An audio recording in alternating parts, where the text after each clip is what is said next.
he has discovered everything about us. But where we are used to being rejected, he loves us. And so guess what? Because we find acceptance with him, we now just want to remain with him. We want to spend time with him. We want to enjoy him. We want to be intimate with him. Because watch this now. Intimacy is intimacy. Are y'all here with me?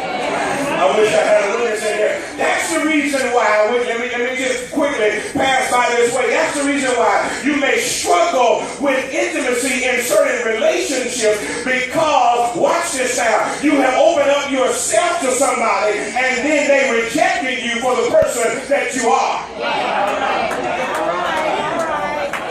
So watch this. The text talks to us, first of all, watch now, about the living stone, our Savior. A metaphor, but a paradox. A metaphor that he is a stone, but living, and so it means that he is both strength and has life. A paradox in that stones don't live, and yet the text says, watch this now, and coming to him as to a living stone. So first of all, you see that under this living stone, you have the saint's privilege. Because we get a chance to come to him, but not only that, we get a chance to remain and develop some intimacy in our relationship with him. But then there is the sinner's problem. Watch what the text says. Watch this, it says, which has been rejected by men. Y'all see that in the text? Verse 4, shall reject it. Reject. This idea of rejected in the original Greek language literally means to have examined, and after having examined, then to decide that what you have examined, it does not meet your standards of qualification. Right. And so this whole idea of rejection it is something that took place in the past, but it has continuing effects on into the future.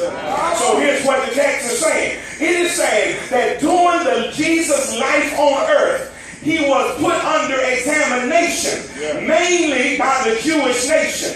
They examined him to discover whether or not he was in fact who he declared himself to be. Was he in fact the Messiah? After their examination, they came to the conclusion that he did not measure up to what they thought the Messiah would be.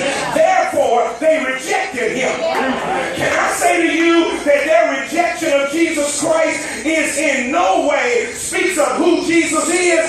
It has everything to do with their warped mind and their depraved spirit and their blind eyes.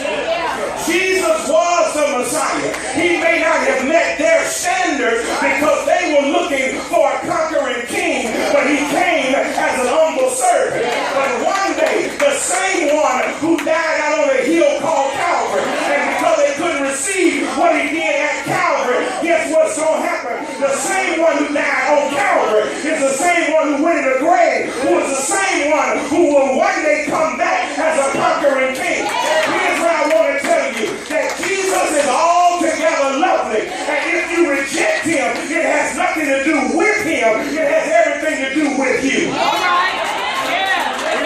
So watch this. Here's what I want. Watch it. Don't miss this now. Since we are a part of Christ, could this explain then some of the rejection we experience? Right. Because they rejected him, you can also look forward to the fact that they will reject you. Watch this out. So here's what I need you to understand. I need you to understand that just because you experience rejection does not mean that you are who they think you were. I wish I had a witness that. It means right now, they thought he was this, and therefore they rejected him. But watch it now, just because you experience rejection in your life does not make what they think about you to be true. See, what Jesus helps us understand is how to handle rejection. See, one of the things that helps you with rejection is you got to know who you are. And when you know who you are and know whose you are, it doesn't matter. I wish I had a witness in here. Because they can reject you, but that doesn't make you less than who you know yourself to be. All right.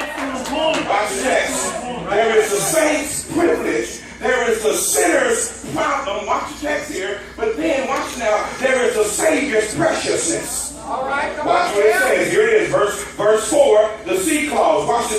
but is choice and precious, watch this, where? In the sight of God. So watch this.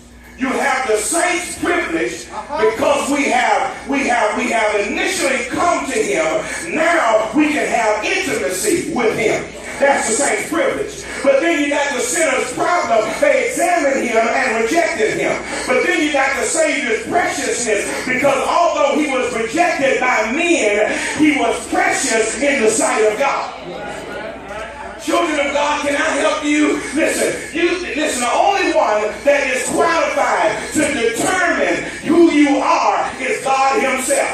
Do not let the rejection of men determine what you think about yourself. The Bible declares that God found Jesus to be precious, which means one who is deserving of honor. It is interesting to note that this same word precious is also used when it speaks about redemption. It talks about how our redemption is precious.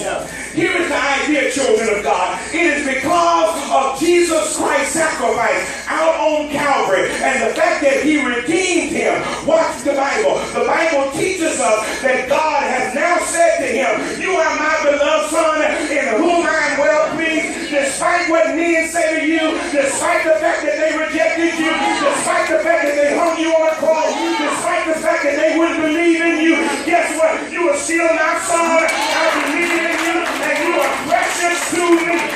Let me help you here. Is there anybody in here who knows that you are precious in God's eyesight? The Bible tells us, listen, that God loves each and every one of us. And so don't let what people think about you or what people say about you determine